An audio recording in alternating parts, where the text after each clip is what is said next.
Para hablar sobre estos resultados nos acompaña don Víctor Hugo Cárdenas, ex vicepresidente de la República. Gracias por estar con nosotros, don Víctor Hugo. Muy buen día y un saludo a los televidentes. ¿Cómo se interpretan estos resultados cuando ayer el vicepresidente dijo que es un empate técnico? Bueno, en este proceso del referendo hay que ver dos aspectos, el asunto aritmético y el asunto político. En términos aritméticos, la mayoría, más de la mitad del país, no está de acuerdo con la modificación del 168. No quieren que vuelvan a ser candidatos Evo Morales y Álvaro García. Ese es el resultado contundente. Las dos empresas que han hecho los primeros anuncios coinciden. Uno da una diferencia de 2 puntos y el otro de 6 puntos. Ambos coinciden en que la mayoría ha dicho no. La interpretación política.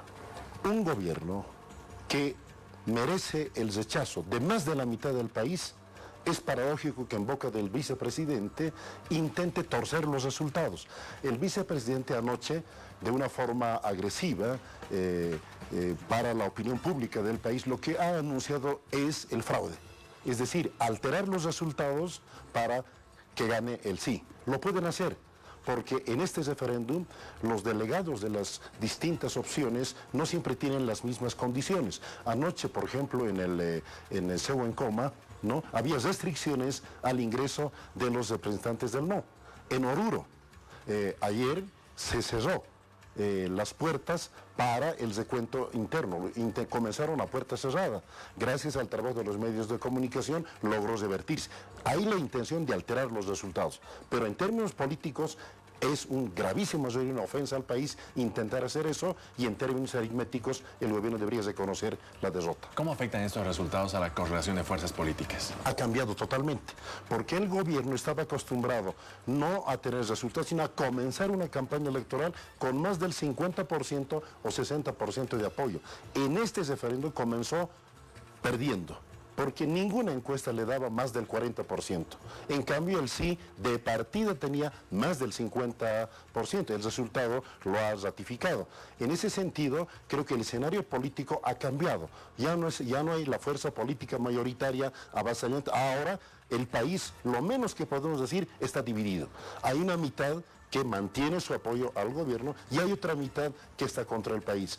Un gobierno con un país dividido intenta seguir insistiendo en hacer ganar al sí. Yo creo que es la peor torpeza que puede cometer en términos políticos y en términos aritméticos. ¿Quién fue entonces quien dio a luz este triunfo por el no entonces? ¿Perdón? ¿Quién fue quien dio a luz este triunfo por el no? ¿Quién se...? El sujeto, el ganador, es el pueblo boliviano. Nadie, absolutamente nadie, puede cantar victoria diciendo, gracias a mí ganó el no. Este ha sido un no plural, como la huipala, de varios colores, de varios intereses. Había un no progresista, mucho más progresista que muchas personas creen. Había un no conservador, un no de adultos, un no de jóvenes. Los jóvenes han dado una notición importante. Las redes sociales, activadas por grupos de jóvenes, esa ha sido la novedad de este referendo comparado con eventos electorales anteriores. Y en ese sentido, cuando veo a dirigentes políticos intentando atribuirse la victoria, yo creo que perjudican al no, más que beneficiarlo. El verdadero sujeto ganador, victorioso y comprometido con el no y la democracia ha sido el pueblo boliviano. Que el gobierno pierda en 6 de 9 departamentos, ojo, 6 de 9 departamentos, y en 9 de 10 ciudades importantes del país, ya, bueno, es una locura insistir en que voltear los resultados. Es decir, esto es terrible. De 10 ciudades importantes, en 9 perdió. Y de los 9 departamentos, en 6 perdió, contundentemente. Entonces, hay que ser muy terco para insistir y muy soberbio para tratar de cambiar los resultados. En este caso, don Víctor Hugo, ahora la palabra empate técnico que empleó el vicepresidente, ¿cómo se la entiende? ¿Existe esta terminología? Como una mala copia de la tragedia que el MIR realizó hace años. Recordará usted que Jaime Paz Zamora y Oscar Eid, cuando ocuparon el tercer lugar, ¿no?, con una baja votación, ellos inventaron la fórmula del triple empate. Y siendo terceros, lograron acceder al gobierno. Bueno, este gobierno criticó duramente esa acción, esa conducta, y hoy día está repitiendo exactamente eso. Aquí no hay empate técnico, aquí hay un país que más de la mitad ha dicho no a las reformas del 168 y menos de una mitad que apoya esa reforma. Eso es lo que tiene que entender y comprender el gobierno si como ha dicho siempre, respeta la opinión del pueblo boliviano. Ojalá que no ocurra lo que ocurrió en el 2011, cuando los jueces y magistrados postulados por el gobierno solo merecieron 1/3 de apoyo del país. Y más de 2/3 los rechazaron. Pero el gobierno terco y soberbiamente nombró a los jueces y magistrados perdedores. Y la justicia está una tragedia hoy. Ojalá que ese error no se repita. Bueno, normalmente en La Paz el MAS tenía mucha fuerza y ganaba con resultados fuertes. En La Paz, según los votos no oficiales que sean, o los resultados no oficiales, estaría ganando el movimiento al socialismo. Hay un margen muy estrecho. ¿Cómo se interpreta aquello? Es una victoria amarga. Si se ratifica ese resultado en favor del sí en La Paz, la votación se ha reducido impresionantemente.